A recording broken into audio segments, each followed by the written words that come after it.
Daniel Belson, working along with Penn United. Our intent during this time is not to get answers about what political party or what candidate a person is voting for. Our intent is to let history recall how the voting public thought and what they were feeling while casting their votes. Regardless of what side of the spectrum you stand, everyone has a right to their own opinion, whether we like what they think or not. Some people see this election as a life or death situation, while others see this election as an offense to their constitutional rights. But still, there are those who could care less about the outcome. Burgaw, North Carolina, nested in the heart of Pender County, is a small town that possesses many charms. Located 25 minutes west of Wilmington, North Carolina, bordered by abundant forests and bountiful farmlands, Burgaw is also the county seat of Pender County. We set up our booth outside of an early voter polling station. Following is a random sampling of those willing to answer 4 simple questions about how they feel as they cast their votes in the 2020 U.S. general elections.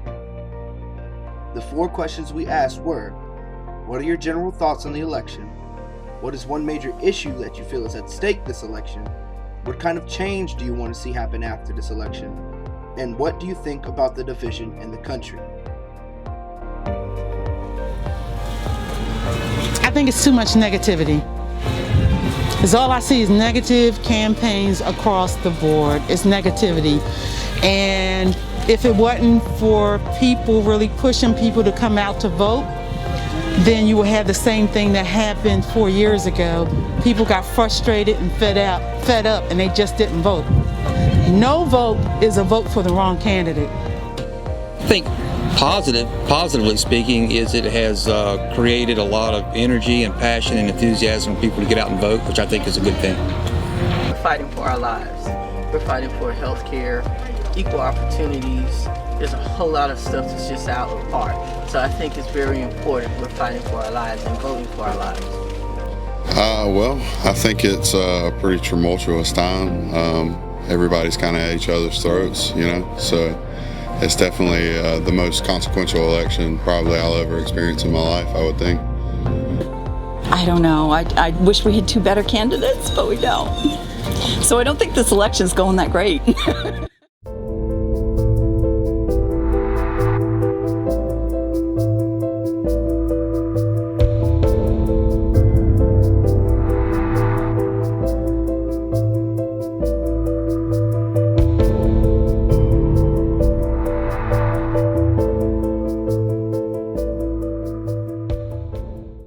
What's at stake is making sure our health is taken care of. It's not taken lightly just for everybody just to walk in and not carry their mask or some type of shield to make sure that we're all healthy when this is all over.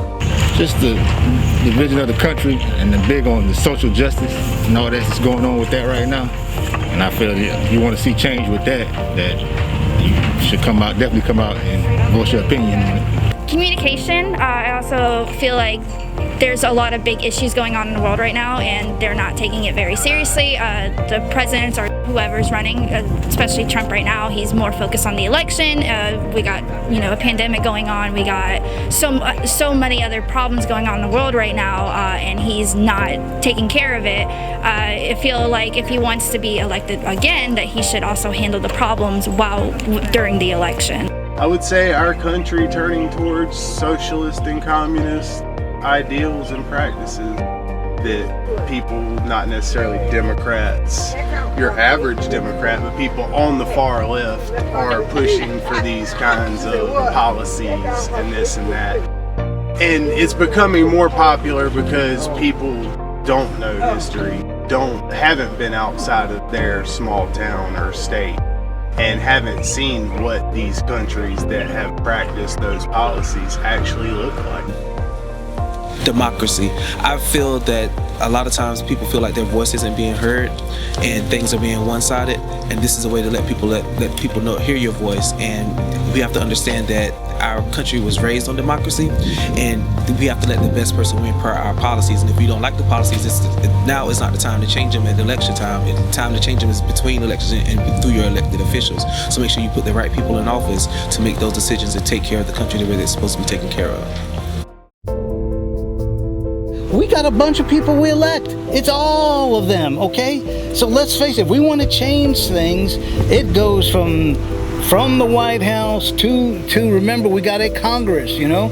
And that's the senators and the House of Representatives. And then from there we go down, and part of that judicial, and the people that get elected to the cabinet, and all those people are selected and nominated for the cabinet. Down to the state level, we got governors, we got county representatives, city. All of those have to be accountable, and all of them going to make things work. So let's stop deluding ourselves and say it's one person. Yeah, the person may have a lot to say, but we need to keep all those others accountable. After this election, I would definitely like to see a change in people as far as how they think, what they do.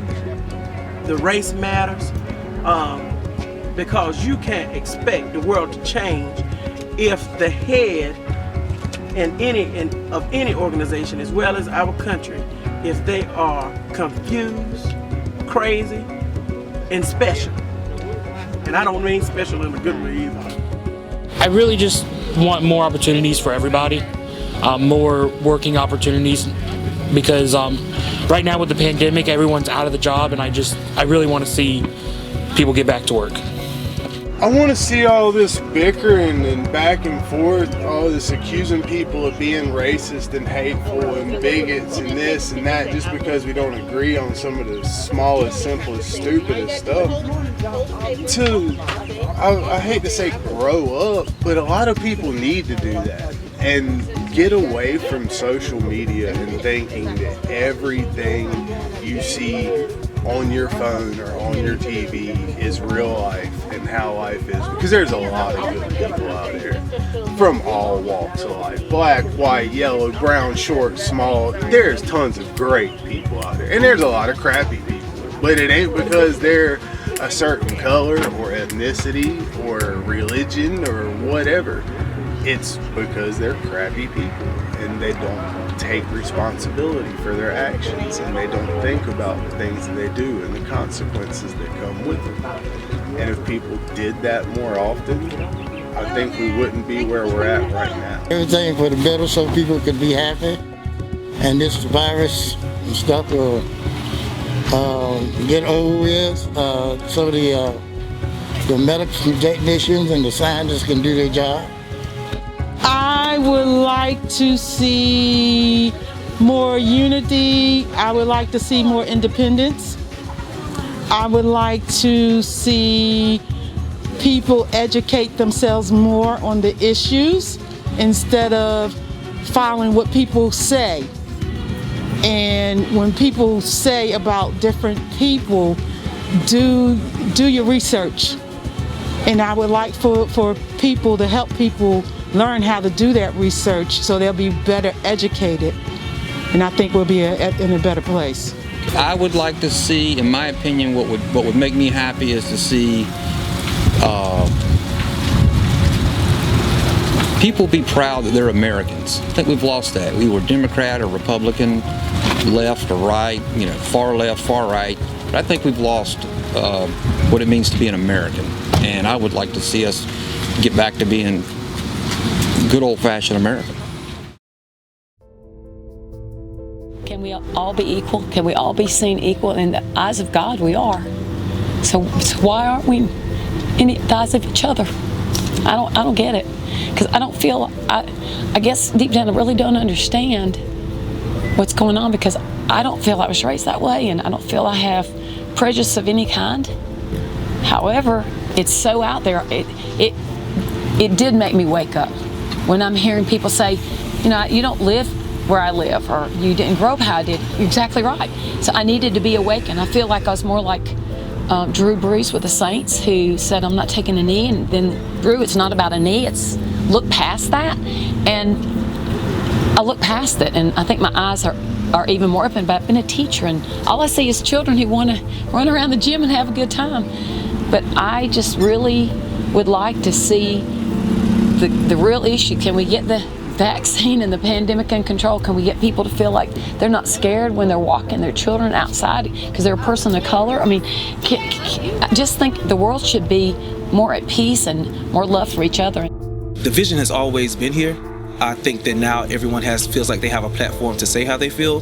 So like earlier I said that I feel that people should just respect each other's opinion and be able to say, okay, this is my opinion, this is your opinion. We live in America, the land of the free, the home of the brave. So I should be brave enough to say how I feel and free enough to say how I feel, and then not be afraid to get shot or get trampled or get my business looted because I feel a certain way, and be able to walk away and say, okay, this is just my opinion.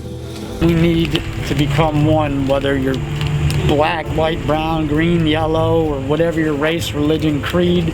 We just all need to come together, and I believe that right now that's not happening. We're just being divided.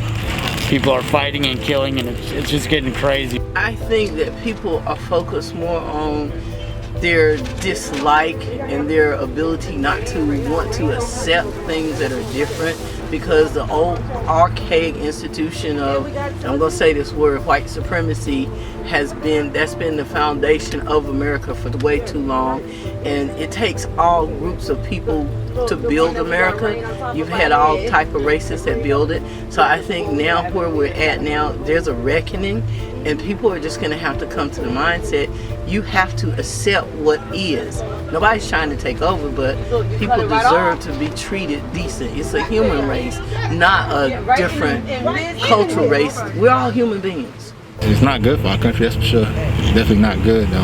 Like you said, we all live in the same America, so I think we all should come together. I think it's bad for our country, but I mean, it happens, sometimes. So I mean, I don't know. It's disappointing. I wish we could all get along, but I understand why we don't. I like to see everybody, as my thing said, together we rise. So I like to see everybody come together, forget the racism, all the nonsense, police brutality. I want to all come together and find a solution that everybody can ride. There's something stupid and wrong, because the people needed to stay together to make the America great and big. They gotta stay together. We don't need people that point the colors of the people. I think some of it is being encouraged, to be honest with you. I think at a grassroots level, there's a lot of people who are just upset, maybe a lot of civil unrest for whatever reason. I also think that our society today, and even our culture today, has lost respect for one another, and it kind of opens a door for people. Again, I don't care what side you're on, that's not the point of our conversation today, but it just opens a door for people to be completely disrespectful to other people's opinions, their property, their thoughts, their rights, and I think that's unfortunate. I can't stand it. I cannot wait till the election be over, but I don't think it's going to stop. This time, I don't think it's going to stop. I think whoever wins, they're going to still be arguing and forget what we're here for. It's the American people, right? This is the one election I think whoever wins, the arguing's going to continue, and that makes me saddest of all.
"2020 has been a very difficult year for our country.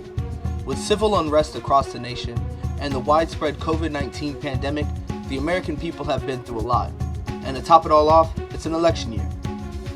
But just because of the struggles that we faced this year, they were not going to stop us from doing our due diligence to make our voices and votes count. There are many reasons why people came out to vote, whether it be because they're fighting for their lives, to protecting their constitutional freedoms, others just want to change the current administration.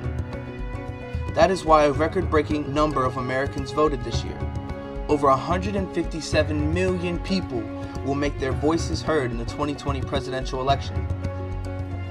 With all the people that we interviewed, we heard many types of opinions from both sides of the political spectrum. But at the end of the day, every person that we interviewed could all agree on one thing: that the fighting, arguing, and refusal to work with each other is bad for the country and needs to stop. Voting is one of the important ways that we can affect change in this country. Making our voices count is the only way we can hold our elected officials accountable to do what they said they'll do. So if you did not vote in this year's election, make sure you do so in the next, and make your voice count. I'm Daniel Belton, and thank you for listening. This video has been brought to you in part by Pindar United and JJ Marketing Solutions. Pindar United's mission is to educate, strengthen, and empower underserved communities through digital community engagement, advocacy, and training.